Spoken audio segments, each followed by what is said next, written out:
आज के क्लास में हम लोग gender as a social construction chapter को पढ़ेंगे। हर टीचिंग एग्जाम्स के रेस्पेक्ट में बहुत ही इम्पोर्टेंट चैप्टर है।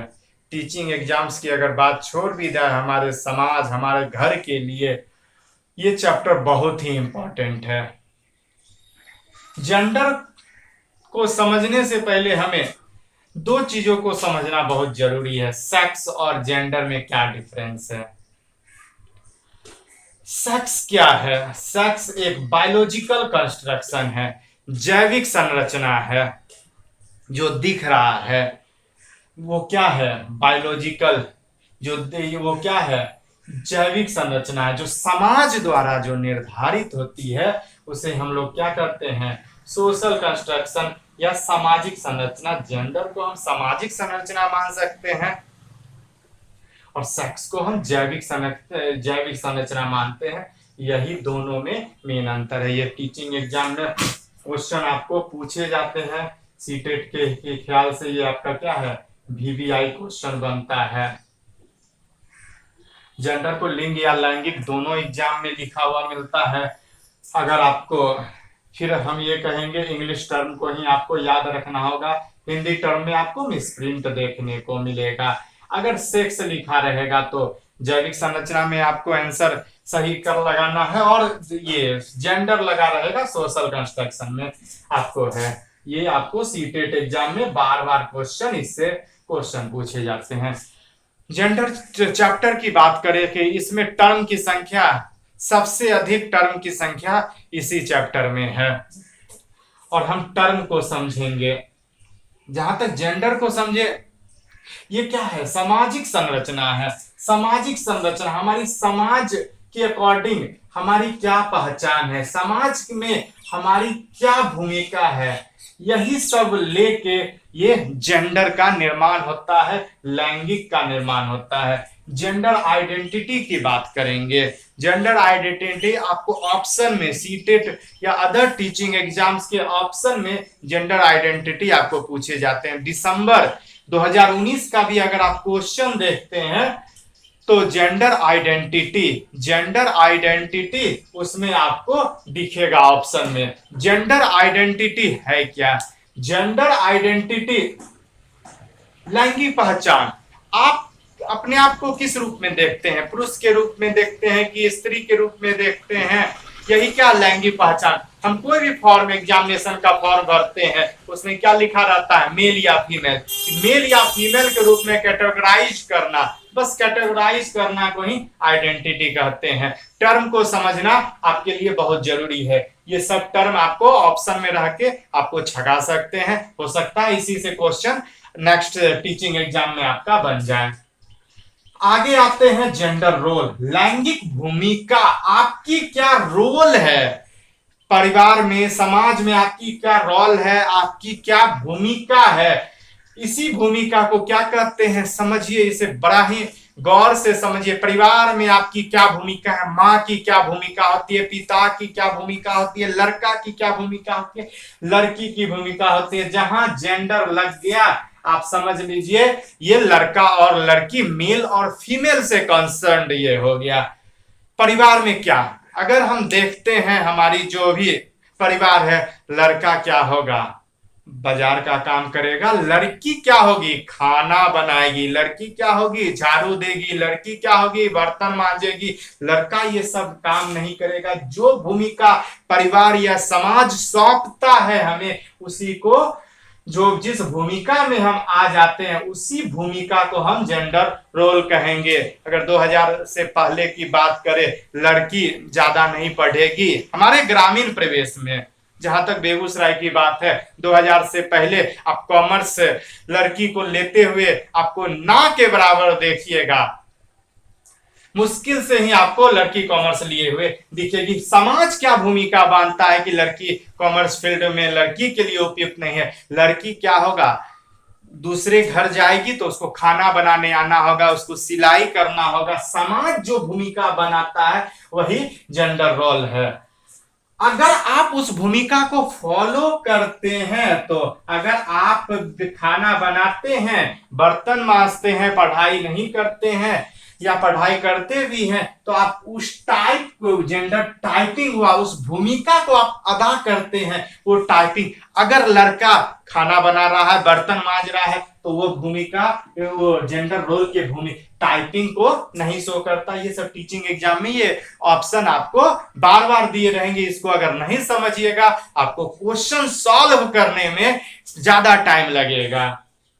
समझ जाते हैं तो बस 1 से 2 सेकंड में आपको आंसर मालूम हो जाएगा। अगर आप उस भूमिका में आते हैं, अगर मान लेते हैं कोई लड़का है, वो भी खाना बनाने का काम, कोई लड़की ठेला चलाती है, लड़का कहीं आप ठेला चलाते हुए देखिएगा, लड़की को ठेला चलाते हुए अगर आप देखिएगा तो वो क्या होगा, जेंडर टाइपिंग शो नहीं कर रही है। लड़का, मान लेते हैं लड़की का काम है बड़ा बाल रखना, लड़का बड़ा बाल रख रहा है, जेंडर टाइपिंग नहीं शो कर रहा है।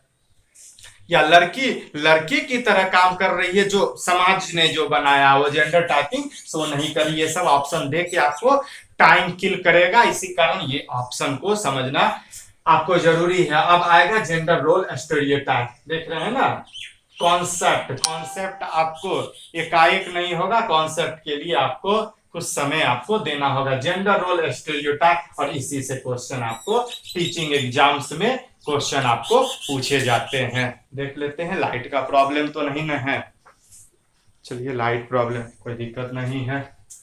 जेंडर रोल स्टेरियोटाइप, एक ग्रुप के लेके आपकी सोच क्या है, यही रूढ़िबद्धता या स्टीरियोटाइप दर्शाती है। लड़कियां कमजोर होती है, अमेरिका के लोग बदमाश होते हैं, उस मोहल्ला के लोग बदमाश होते हैं, वो जात के लोग बदमाश होते हैं, उस जात के लोग अच्छे होते हैं। एक सोच, बढ़ई ही लकड़ी का काम करता है, वो काम कर रहा है वो बढ़ई ही होगा, लोहा का काम कर रहा है लोहार ही होगा, सोना का काम कर रहा है सोनार ही होगा। एक सोच जो देश के ग्रुप को लेके, चाहे वो ग्रुप में देश आ जाए, लिंग आ जाए, कपड़ा आ जाए, ये सब चीज क्या है, ये सब चीज आपका रूढ़िबद्धता को दर्शाती है। इस तरह से आप रोल को समझे, क्या भूमिका को फॉलो करना टाइपिंग है। और टाइपिंग क्या है, टाइपिंग आपका एकदम जन्म से शुरू हो जाता है, भूमिका आप अदा करना शुरू कर देते हैं।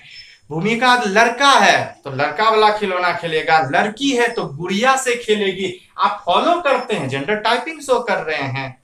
समाज क्या है, अगर एक ग्रुप को लेके, एक समूह को लेके जो सोच बना देता है, उसी सोच को, उसी धारणा को जो एकदम बन ही जाता है, उसी धारणा को हम ये जेंडर स्टीरियोटाइप या रूढ़िवादिता कहते हैं। जो बहुत परंपरा की तरह वो आ जाता है, वही परंपरा, धारणा जब परंपरा बन जाती है, उसी को हम लैंगिक रूढ़िवादिता कहते हैं।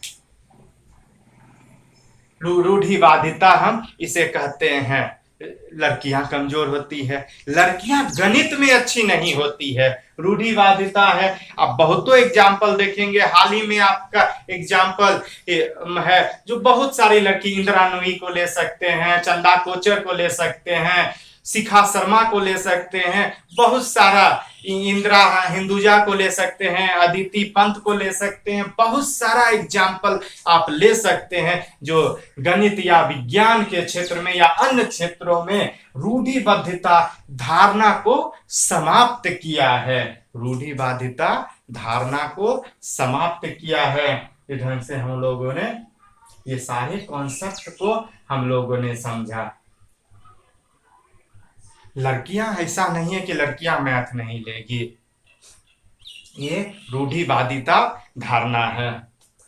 इससे क्वेश्चन आपको, मैक्सिमम क्वेश्चन आपके इससे क्वेश्चन आपको पूछे जाते हैं, मैक्सिमम क्वेश्चन आपको इससे रहते हैं। फिर और ये जेंडर वाइज, इससे भी क्वेश्चन आपको मैक्सिमम क्वेश्चन रहते हैं। यही 2 टर्म से आपको 99.99% क्वेश्चन आपको टीचिंग एग्जाम में आते हैं। लेकिन जब तक रोल नहीं समझे, तो रोल टाइपिंग और स्टीरियोटाइप में हमें कंफ्यूजन होगा। जेंडर बाइस क्या है, देखिए, जेंडर स्टीरियोटाइप किसी समूह के विशेष सोच की वजह से 2 चीज आती है, सोच की वजह से दो चीज आती है, एक जेंडर बायस आता है, एक बायस आता है, और एक क्या लिखे हैं, डिस्क्रिमिनेशन आता है। यही सोच की वजह से डिस्क्रिमिनेशन आता है।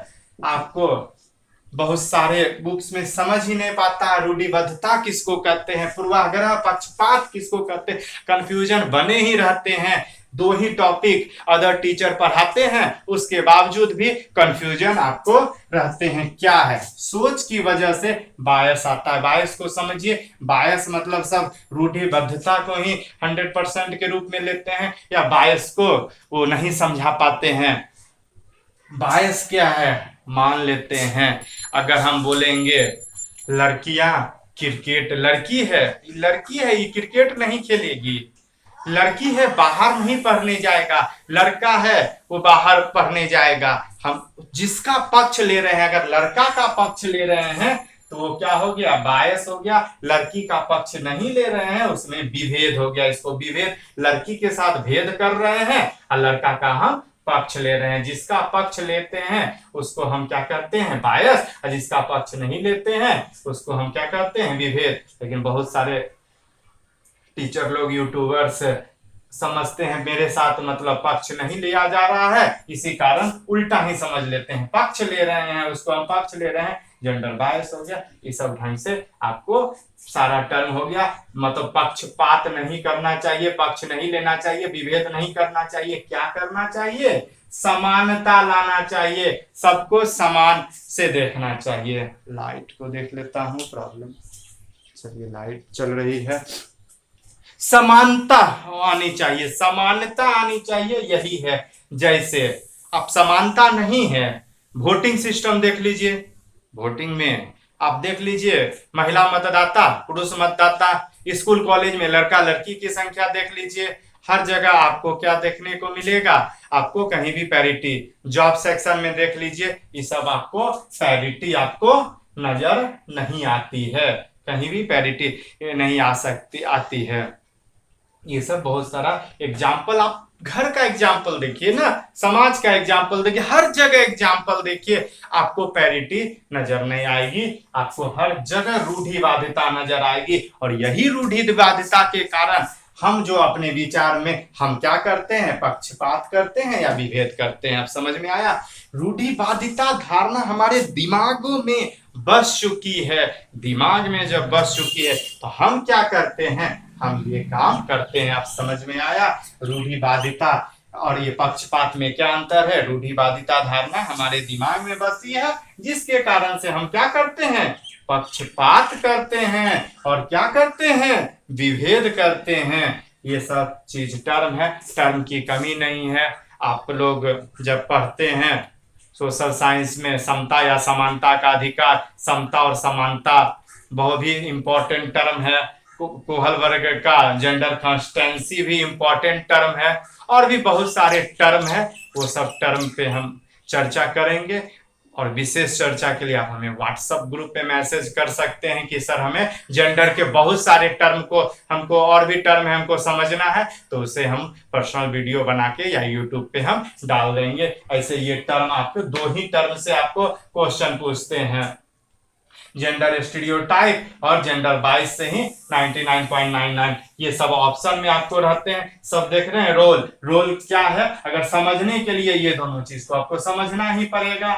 और ये सब चीज को, ये आपका इंपॉर्टेंट टर्म है जो टीचिंग, ऐसे जेंडर कंसिस्टेंसी, ये समता और समानता में अंतर, ये सब 2-3 टर्म को और भी हम कुछ चर्चा कर देंगे। ये सब आपकी हुई आज के लिए, बस इतना ही। कहीं से कोई दिक्कत है तो आप हमको क्वेश्चन पूछ सकते हैं। अगर सेशन पसंद आया हो तो लाइक करने में कंजूसी मत कीजिए। ओके।